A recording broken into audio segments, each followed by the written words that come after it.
Tollywood senior hero megastar Chiranjeevi గారు ప్రస్తుతం వరుస సినిమాలతో దూసుకెళ్తున్న విషయం తెలిసిందే. లాస్ట్ ఇయర్ ఆయన 2 సినిమాలతో ప్రేక్షకులను మెప్పించారు. ముఖ్యంగా సంక్రాంతికి రిలీజ్ అయిన వాల్తేరు వీరయ్య సినిమా ఇప్పటికీ ఆంధ్రప్రదేశ్లోని ఒక థియేటర్లో ఆడుతుందంటే మెగాస్టార్ చిరంజీవి గారి సినిమా సునామీ ఏ విధంగా జరిగిందో ప్రత్యేకంగా చెప్పనక్కర్లేదు. ఇక ఆ తర్వాత ఆగస్టు 11న రిలీజ్ అయిన బోలాశంకర్ అది పెద్ద డిజాస్టర్ అయిన విషయం మనకందరికీ తెలిసిందే.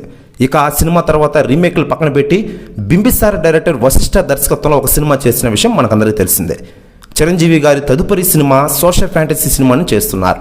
బింబిసార ఫేమ్ డైరెక్టర్ మల్లిడే వశిష్ఠ దర్శకత్వంలో భారీ స్థాయిలో ఈ మూవీ ఉంటుందని తెలుస్తోంది. తొలుత మెగా 157గా ప్రకటించిన ఈ చిత్రం ఇప్పుడు మెగా 156గా మారిన విషయం తెలిసిందే.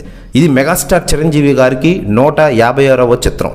ఈ మెగా 156 సినిమాలో యువి క్రియేషన్స్ పతాకంపై ప్రమోద్ వంశీ నిర్మిస్తున్న విషయం మనకందరికీ తెలిసిందే.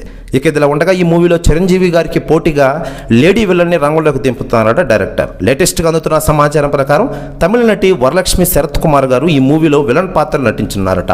చిరంజీవి గారు ఢీకొట్టే పాత్రలు నటించారన్న విషయం మనకందరికీ తెలిసిందే. ప్రస్తుత న్యూస్ కూడా వైరల్ అవుతోంది. మరోవైపు పంచభూతాల నేపథ్యంలో సోషల్ ఫ్యాంటసీ చిత్రంగా ఇది ఉంటుందని ఫస్ట్ లుక్ ద్వారానే తెలిసిపోయింది. అయితే మెగా 156 సినిమా భారీ బడ్జెట్తో తెరకెక్కుతుందని తాజా సమాచారం చక్కర్లు కొడుతోంది.